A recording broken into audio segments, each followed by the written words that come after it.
আসসালামু আলাইকুম। এটিএন বাংলা সংবাদে সবাইকে স্বাগত জানাচ্ছি। আমি নাজমুল হাসান। শুরুতে বিআরবি কেবল সংবাদ শিরোনাম। বিধিনিষেধ বাড়ল এক সপ্তাহ, অর্ধেক যাত্রী নিয়ে চলবে দূরপাল্লার বাস, ট্রেন, লঞ্চ, খাওয়া যাবে হোটেল রেস্টুরেন্টে।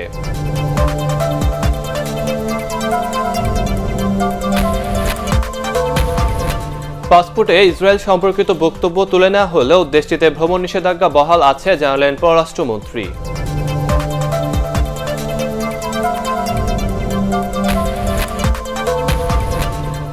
শক্তি সঞ্চয় করে পূর্ণ ঘূর্ণিঝড়ে রূপ নিয়েছে ইয়াস, আঘাত আনতে পারে বুধবার, সতর্ক থাকার নির্দেশ প্রধানমন্ত্রীর।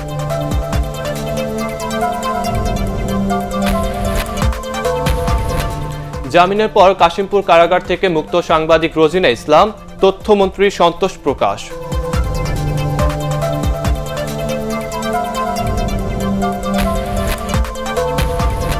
এবং মিরপুরের প্রথম ওয়ানডেতে শ্রীলঙ্কাকে ৩৩ রানে হারিয়েছে ৩ ম্যাচের সিরিজে ১-০তে এগিয়ে গেল বাংলাদেশ।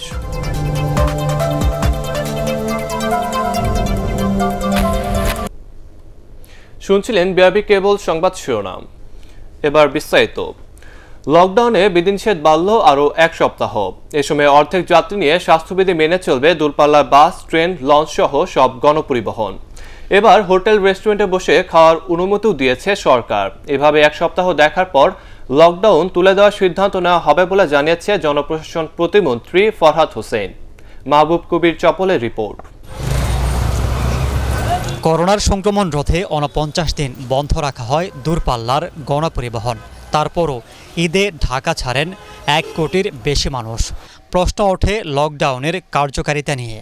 নতুন করে আবারও ৩০ মে পর্যন্ত বাড়ানো হয়েছে বিধিনিষেধ। তবে এবার অনুমতি দেওয়া হয়েছে দূরের গণপরিবহন চলাচলের। জনস্বাস্থ্য বিশেষজ্ঞদের সাথে আলাপ আলোচনার সাপেক্ষে এই আন্তজেলা সহ সব পরিবহন আপাতত আমরা এক সপ্তাহের জন্য দিয়েছি। আমরা পর্যবেক্ষণও করতে পারবো যে সাফল্য এটা মানছে কিনা। অর্ধেক আসন ফাঁকা রেখে গণপরিবহন চলাচলে ৬০% বাড়তি ভাড়া গুনতে হচ্ছে। এতে খরচ আরও বাড়বে দূরের যাত্রীদের। তবে পরিবহন মালিকরা বলছেন, ভর্তুকি পেলে তারা আগের ভাড়াতেই বাস চালাবেন। বেশি দিন কন্টিনিউ করলে তো যাত্রীদের জন্য তো কিছুটা চাপ হবে। আমরা তো চাই না ৬০% ভাড়া বৃদ্ধি নিতে। সরকার এখানে ভর্তুকি দেখ, আমরা পূর্বের ভাড়া চার্টে যে ভাড়া আছে সেই ভাড়াই নিব। অর্ধেক আসন খালি রেখে হোটেল রেস্টুরেন্ট খোলার অনুমতি দিয়েছে সরকার। এতে স্বস্তি জানিয়েছেন ব্যবসায়ীরা। দূরত্ব বজায় রেখে খাবারের ব্যবস্থা আমরা করতে পারবো। সরকারের স্বাস্থ্যবিধি মেনে আমরা আমাদের হোটেল চালাতে পারবো বলে আশা করছি। লকডাউন চলাকালে সকাল ১০টা থেকে দুপুর ২:৩০ পর্যন্ত ব্যাংক খোলা রাখার নির্দেশনা দিয়েছে বাংলাদেশ ব্যাংক। মাহবুব কবির চপল, এটিএন বাংলা, ঢাকা। আন্তর্জাতিক মান বজায় রাখতে পাসপোর্ট থেকে ইসরায়েল সম্পর্কিত বক্তব্যটি তুলে নেওয়া হলেও দেশটিতে ভ্রমণ নিষেধাজ্ঞা নিয়ে পররাষ্ট্রনীতির কোনো পরিবর্তন হয়নি বলে জানিয়েছেন পররাষ্ট্রমন্ত্রী একে আব্দুল মোমেন। ফরেন সার্ভিস একাডেমিতে আয়োজিত বঙ্গবন্ধুর জুলি ও কুরি অ্যাওয়ার্ড গ্রহণের ৪৮ বছর উপলক্ষে আয়োজিত অনুষ্ঠান শেষে তিনি এই মন্তব্য করেন।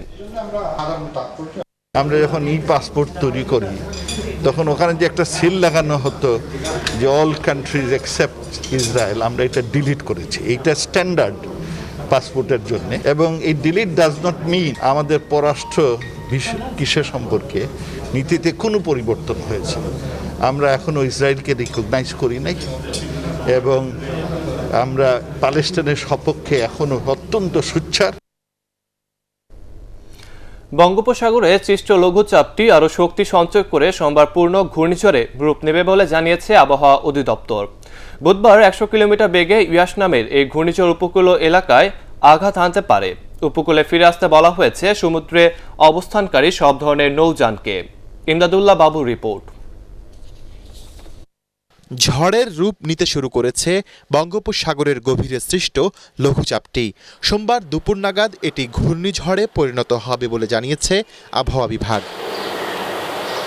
ঘূর্ণিঝড় ইয়াস শক্তি সঞ্চার করে বুধবার নাগাদ ভারতের উড়িষ্যা ও পশ্চিমবঙ্গে আঘাত হানবে। বাংলাদেশের খুলনা এবং বরিশাল অঞ্চল সহ উপকূলীয় এলাকায় এটি ব্যাপক তাণ্ডব চালাতে পারে। দেশের সমুদ্র বন্দরগুলোকে 1 নম্বর সতর্কতা সংকেত দেখিয়ে যেতে বলেছে আবহাওয়া অফিস। যখন সাইক্লোন ফর্ম করবে সেই সময় বাতাস 60-এর উপর উঠে যাবে এবং যেটা দেখা যাচ্ছে যখন কোস্টের কাছাকাছি চলে আসবে সেই সময় বাতাস আরও বেড়ে যাবে, অর্থাৎ 70, 80, 90, 100 কিলোমিটার উঠতে পারে। এদিকে লঘুচাপের কারণে বাতাসে আর্দ্রতা বেড়ে যাওয়ায় দেশের বিভিন্ন জায়গায় তীব্র গরম অনুভূত হচ্ছে। এতে প্রাণীকুলে নেমে এসেছে চরম অস্বস্তি, দুর্ভোগে পড়েছেন শ্রমজীবীরা। তবে আগামী 24 ঘন্টার মধ্যে তাপমাত্রা কিছুটা কমবে বলছেন এই আবহাওয়াবিদ। ওয়েদার যে কন্ডিশন অনেক গরম, আমরা আশা করছি কালকে তাপমাত্রা কিছুটা কমে যাবে, কারণ কালকে কিছু কিছু এলাকায় হয়তো মেঘ চলে আসতে পারে। আমরা আশা করি 26 তারিখে তাপমাত্রা দ্রুত ফল করবে, সেক্ষেত্রে অনেকটা স্বাভাবিক অবস্থা চলে আসবে। রোববার ফেনীতে সর্বোচ্চ তাপমাত্রা 38.8 ডিগ্রি ও কক্সবাজারে সর্বনিম্ন তাপমাত্রা 25 ডিগ্রি সেলসিয়াস রেকর্ড করা হয়েছে। ইমদাদুল্লাহ বাবু, এটিএন বাংলা, ঢাকা। এদিকে ঘূর্ণিঝড় ইয়াস মোকাবেলায় সবাইকে সতর্ক থাকার নির্দেশ দিয়েছেন প্রধানমন্ত্রী শেখ হাসিনা। ঘূর্ণিঝড় আশ্রয় কেন্দ্র ও মুজিব কিল্লার উদ্বোধনী অনুষ্ঠানে তিনি এই নির্দেশনা দেন। প্রাকৃতিক দুর্যোগ মোকাবেলা ও ঝুঁকি কমাতে সরকার সব ব্যবস্থা নিয়েছে বলেও জানান প্রধানমন্ত্রী। আপেল মাহমুদের রিপোর্ট। দুর্যোগ থেকে মানুষের জীবন ও সম্পদের নিরাপত্তায় দেশে যুক্ত হলো 110টি বহুমুখী ঘূর্ণিঝড় আশ্রয় কেন্দ্র, 30টি বন্যা আশ্রয় কেন্দ্র, 30টি খাদ্য গুদাম ও 5টি মুজিব কিল্লা। গণভবন থেকে ওসমানী স্মৃতি মিলনায়তনে ভার্চুয়ালি যুক্ত হয়ে এসব উন্নয়ন প্রকল্পের উদ্বোধন করেন প্রধানমন্ত্রী শেখ হাসিনা। প্রাকৃতিক দুর্যোগ ও ঝুঁকি মোকাবেলায় সরকারের অবস্থান তুলে ধরে তিনি বলেন, মানুষকে সুরক্ষিত রাখতে সব ধরনের ব্যবস্থা নিচ্ছে সরকার। একটা ঘূর্ণিঝড় কিন্তু আসছে, আর সেটা কেবল তৈরি হচ্ছে, কত দূর যাবে এখন আধুনিক প্রযুক্তির কারণে আমরা অনেক আগে থেকে জানতে পারি, আর সে বিষয়ে যথেষ্ট সতর্কতা ইতিমধ্যে আমরা নিতে শুরু করেছি। ইনশাল্লাহ এটা আমরা সতর্ক থাকবো, এই ঝুঁকি হ্রাস করতে পারবো। বাংলাদেশে তো মাঝে মাঝে মনুষ্য সৃষ্ট দুর্যোগও আসে, তো সবই মোকাবেলা করে আমাদের এগিয়ে যেতে হবে। দুর্যোগের পূর্বাভাস দ্রুত মানুষকে পৌঁছে দিতে দ্বিতীয় স্যাটেলাইট আরও শক্তিশালী করে তৈরি করার তাগিদ দেন সরকার প্রধান। স্যাটেলাইটের মাধ্যমে তথ্য যাতে মানুষের কাছে পৌঁছানো যায়, সতর্ক বার্তা পেতে পারে, সেই ব্যবস্থা দিচ্ছি, সেটা আমাদের আরও উন্নত করতে হবে। করোনায় মানুষ ক্ষতির মুখে পড়লেও দেশবাসীকে সুরক্ষিত রাখতে সবার সহযোগিতা কামনা করেন প্রধানমন্ত্রী। Apple Mahmud, ATN Bangla, Dhaka. জামিনের পর কাশিমপুর কেন্দ্রীয় কারাগার থেকে মুক্তি পেয়েছেন সাংবাদিক রোজিনা ইসলাম। অফিসিয়াল সিক্রেটস আইনে করা মামলার শর্ত সাপেক্ষে ঢাকা মহানগর হাকিম বাকি বিল্লার ভার্চুয়াল আদালত তাকে জামিন দেয়। আরও জানাচ্ছেন হুমায়ুন চিশতি। তথ্য চুরির অভিযোগে করা মামলায় গ্রেফতারের 6 দিন পর অবশেষে জামিনে মুক্তি পেলেন সাংবাদিক রোজিনা ইসলাম। রোববার বিকেল 4টার দিকে কাশিমপুর কেন্দ্রীয় কারাগার থেকে মুক্তি পান তিনি। কারা ফটকের সামনে তাৎক্ষণিক প্রতিক্রিয়ায় রোজিনা সাংবাদিকতা চালিয়ে যাওয়ার প্রত্যয় ব্যক্ত করেন। এর আগে সকালে শর্ত সাপেক্ষে রোজিনা ইসলামকে জামিন দেয় আদালত। জামিন শুনানির প্রথম দিন গত বৃহস্পতিবার জামিনের তীব্র বিরোধিতা করলেও এদিন কোনো যুক্তি উপস্থাপন করেনি রাষ্ট্রপক্ষ। এদিন রাষ্ট্রপক্ষের আইনজীবী আদালতকে জানান, পাসপোর্ট জমা দেওয়ার শর্তে জামিন দেওয়া হলে তাদের কোনো আপত্তি নেই। আমরা কনসিডার করার কথা বলেছি এবং বলেছি যে যদি এই আসামি তার পাসপোর্ট যদি আদালতে সাবমিট করে এবং বিদেশে যদি না যায় তাহলে তাকে অন্তর্বর্তীকালীন জামিন দেওয়া যেতে পারে। আদেশের পর্যবেক্ষণে আদালত বলেন, গণমাধ্যম ও বিচার বিভাগ একে অপরের পরিপূরক, প্রত্যেকের অবস্থান থেকে দায়িত্বশীল আচরণ কাম্য।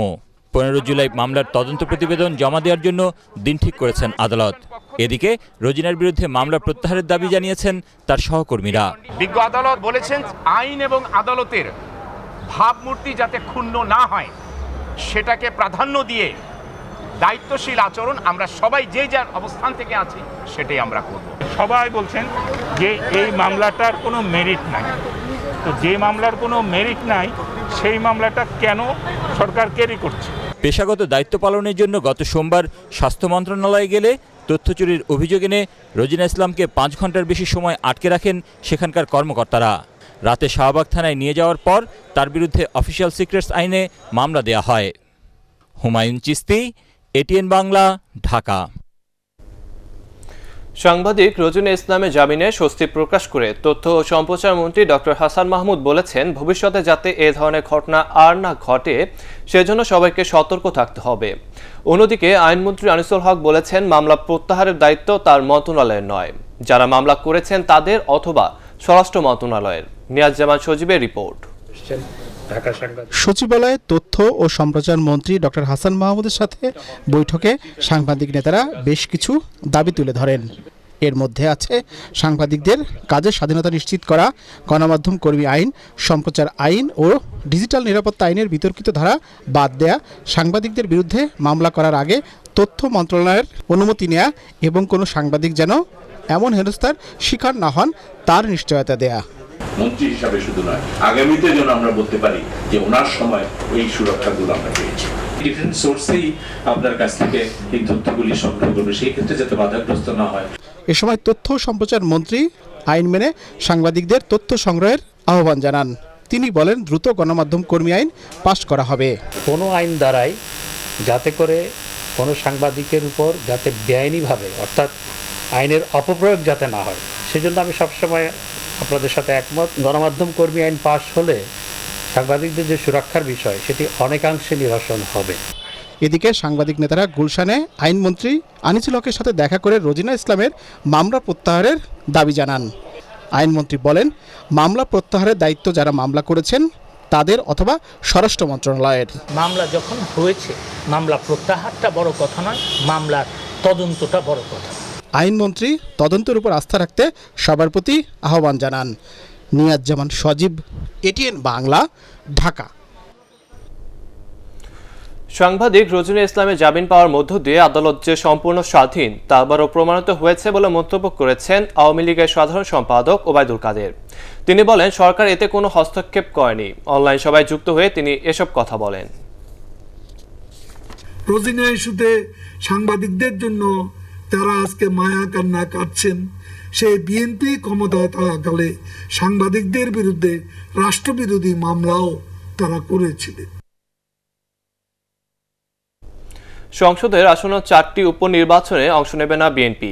গুলশান কাচুলে সংবাদ সম্মেলনে স্থায়ী কমিটির বৈঠকে এই সিদ্ধান্ত জানিয়ে মহাসচিব মির্জা ফখরুল ইসলাম আলমগীর বলেন, রোজিনা ইসলামের শর্ত সাপেক্ষে জামিনের রায় প্রমাণ করে বিচার বিভাগ সরকারের ইঙ্গিতে চলে। আপনি বেলটা দিলেন, তো আবার এই চুক্তি শর্তে যে বিদেশে যেতে পারবে না। এখন বিচার ব্যবস্থা এমন জায়গায় চলে গেছে যে সরকার কি বলে না বলে তার উপরেই আপনি নির্ভর করেন। আমরা এই কথা বহুবার বলেছি। লকডাউন সত্ত্বেও এবারে ঈদযাত্রায় 318টি সড়ক দুর্ঘটনায় 323 জন প্রাণ হারিয়েছেন, আহত হয়েছেন 622 জন। যাত্রী কল্যাণ সমিতি জানিয়েছে, ঈদের সময় দূরপাল্লার গণপরিবহন বন্ধ থাকলেও ছোট ছোট যানবাহন যাতায়াতের কারণে দুর্ঘটনা এবং প্রাণহানি বেশি হয়েছে। রিপোর্ট করেছেন শফিকুল ইসলাম শামীম। ঈদের সময় দূরপাল্লার গণপরিবহন বন্ধ থাকলেও প্রাইভেট কার, মাইক্রোবাস, মোটরসাইকেল ও অটোরিকশা সহ দেশীয় যানবাহনে গাদাগাদি করে যাতায়াতের কারণে দুর্ঘটনা বেড়েছে। যাত্রী কল্যাণ সমিতির হিসেবে ঈদের আগে পরে 7 থেকে 21 মে পর্যন্ত 15 দিনে শুধু মোটরসাইকেল দুর্ঘটনায় 139 জন মারা যান, আহত হন 199 জন, যা মোট সড়ক দুর্ঘটনার প্রায় অর্ধেক। 15 দিনে 318টি সড়ক দুর্ঘটনায় 323 জন নিহত এবং 622 জন আহত হয়েছে এবং নৌপথে 3টি দুর্ঘটনায় 6 জন নিহত ও 100 জন আহত হওয়ার খবর পাওয়া গেছে। তাদের দাবি, সড়ক নিরাপত্তার দায়িত্বে থাকা প্রতিষ্ঠানগুলো উপযুক্ত ব্যবস্থা না নেয় এত বেশি দুর্ঘটনা ঘটেছে। দূরপাল্লার বাস বন্ধ থাকার ফলে ট্রাক, পিকআপ ও কাভার্ড ভ্যানে বেপরোয়া গতিতে যাতায়াত, সব সড়কে ঝুঁকি নিয়ে যানবাহন চালানো, নতুন চালকদের এসব সড়কে দুর্ঘটনায় পতিত হয়েছে। উল্টো পথে যানবাহন চালানো, সড়কে চাঁদাবাজি, পণ্যবাহী যানে যাত্রী পরিবহন। দুর্ঘটনার 24.21% মুখোমুখি সংঘর্ষ, 47.16% পথচারী চাপা দেওয়ার ঘটনা এবং 17.92% গাড়ি নিয়ন্ত্রণ হারিয়ে খাদে পড়ে ঘটেছে। শফিকুল ইসলাম শামীম, এটিএন বাংলা, ঢাকা। বাংলাদেশ শ্রীলঙ্কা সিরিজের খবর।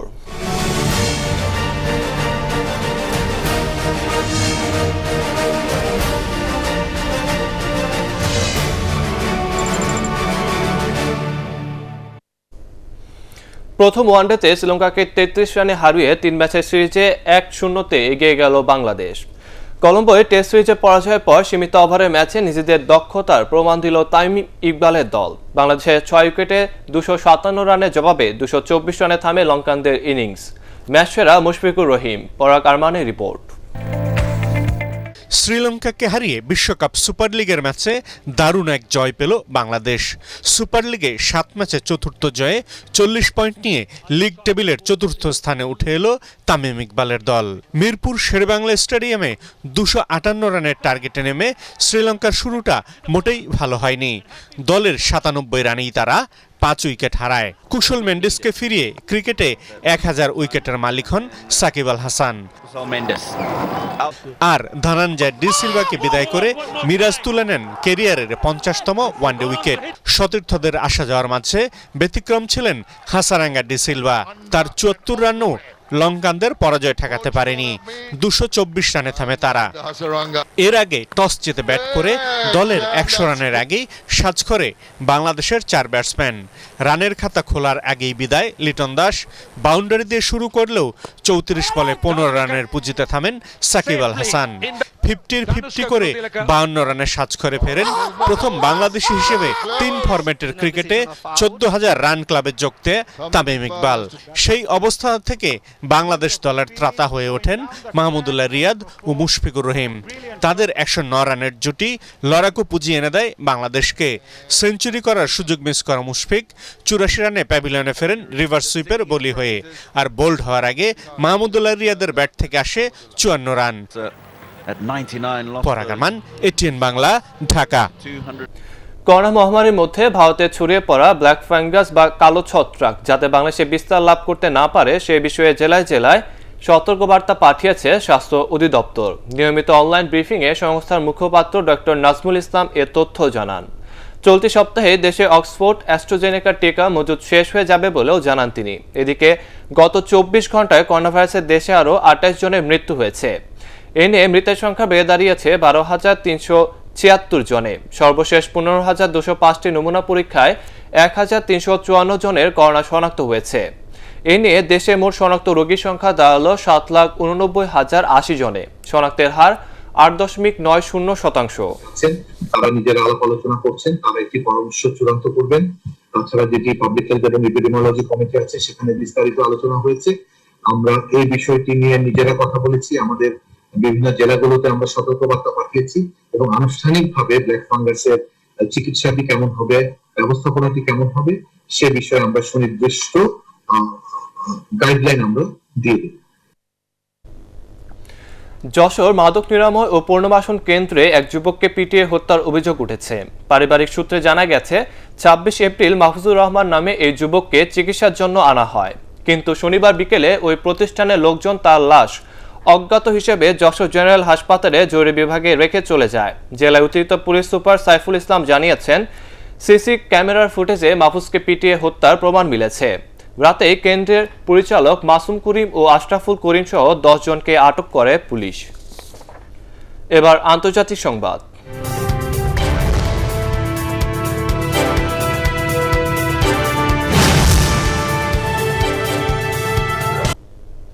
অ্যাস্ট্রাজেনেকা ও ফাইজার টিকা করোনা ভাইরাসের ভারতীয় ভ্যারিয়েন্টের বিরুদ্ধে অনেক বেশি কার্যকর। পাবলিক হেলথ ইংল্যান্ডের এক গবেষণায় এমন তথ্য উঠে এসেছে। এতে দেখা গেছে দুটি টিকাই ইউকে ও ভারতীয় ভ্যারিয়েন্টের বিরুদ্ধে সমান কার্যকর। গবেষকরা বলছেন, অ্যাস্ট্রাজেনেকা ও ফাইজার দুটি ভ্যাকসিনই হাসপাতালে ভর্তি ও মৃত্যু হার কমাতে অনেক বেশি ভূমিকা রাখছে। গবেষণায় এমন তথ্যে উচ্ছ্বাসিত ব্রিটিশ স্বাস্থ্যমন্ত্রী ম্যাট হ্যাংকক জানিয়েছেন, এতে সরকারের আত্মবিশ্বাস বেড়েছে। 21 জুন নাগাদ গোটা ব্রিটেনে বিধিনিষেধ শিথিল করারও ঘোষণা দেন তিনি। টেকসই উন্নয়ন লক্ষ্যমাত্রা বা এসডিজি বাস্তবায়নে অন্তর্ভুক্তিমূলক সমাজে বিকল্প নেই বলে মনে করেন বিশেষজ্ঞরা। তাদের মতে অতিমারির কারণে পিছিয়ে পড়া যুব জনগোষ্ঠীকে এসডিজি বাস্তবায়ন প্রক্রিয়ায় আরও বেশি করে সম্পৃক্ত করতে হবে। নাগরিক প্ল্যাটফর্ম এ অ্যাকশন এইডের যৌথ ভার্চুয়াল সংলাপে এসব কথা উঠে আসে। তথ্য ঘাটতির কারণে গ্রামের ক্ষুদ্র ও মাঝারি উদ্যোক্তারা করোনায় বেশি ক্ষতিগ্রস্ত হয়েছেন বলে মনে করেন পরিকল্পনা মন্ত্রী এম এ মান্নান। সরকারের নেওয়া নানা উদ্যোগ গ্রামের মানুষের কাছে পৌঁছে দিতে সরকারি বেসরকারি সংস্থাগুলোকে আরও আন্তরিক হওয়ার আহ্বান জানান তিনি। SME ফাউন্ডেশনে প্রাক বাজেট আলোচনায় মন্ত্রী এসব কথা বলেন।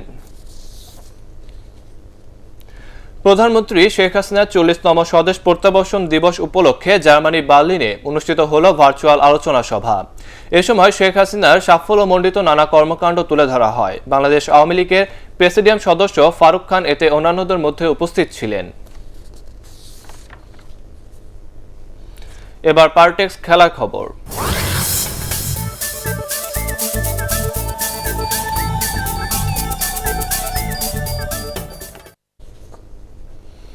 সুইজারল্যান্ডের লুজানে আর্চারি বিশ্বকাপ স্টেজ 2 রিকার্ভ মিস দ্বৈত ফাইনালে নিউজিল্যান্ডের কাছে হেরে রূপক পদক জিতেছে বাংলাদেশ। নেদারল্যান্ডসের গ্যাব্রিয়েলা শোলাসার এবং শেফ ভ্যান ডেন বার্গের কাছে 5-1 সেট পয়েন্টে হেরে যান রোমান সানা ও দিয়া সিদ্দিকি। তারা প্রথম সেটে হারেন 36-30 পয়েন্টে। 35 পয়েন্ট নিয়ে ট্রাই হয় দ্বিতীয় সেট। তৃতীয় সেটে পারফেক্ট 10 মারতে না পারায় হার হয় 37-34 পয়েন্টে। তাতে রৌপ্য পদক নিয়ে সন্তুষ্ট থাকতে হয় বাংলাদেশকে।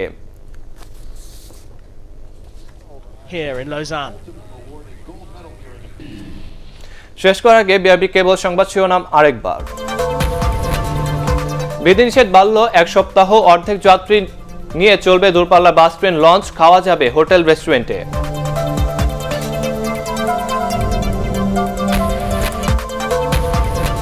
পাসপোর্টে ইসরায়েল সম্পর্কিত বক্তব্য তুলে নেওয়া হলেও দেশটিতে ভ্রমণ নিষেধাজ্ঞা বহাল আছে, জানালেন পররাষ্ট্রমন্ত্রী।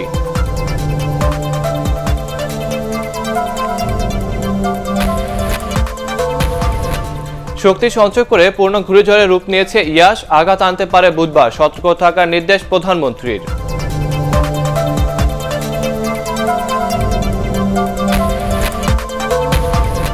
জামিনের পর কাশিমপুর কারাগার থেকে মুক্ত সাংবাদিক রোজিনা ইসলাম, তথ্যমন্ত্রীর সন্তোষ প্রকাশ।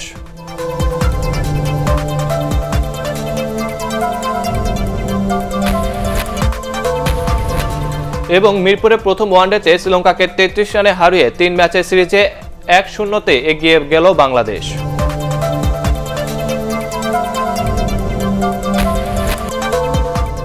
দর্শক, পরবর্তী সংবাদ দেখার আমন্ত্রণ জানিয়ে এখনকার মতো শেষ করছি। করোনা ভাইরাস থেকে নিজেকে সুরক্ষিত রাখতে মাস্ক পরুন, বারবার হাত পরিষ্কার করুন। ATN বাংলা সংবাদ ইউটিউবে দেখতে ব্রাউজ করুন youtube/ATN বাংলা নিউজ।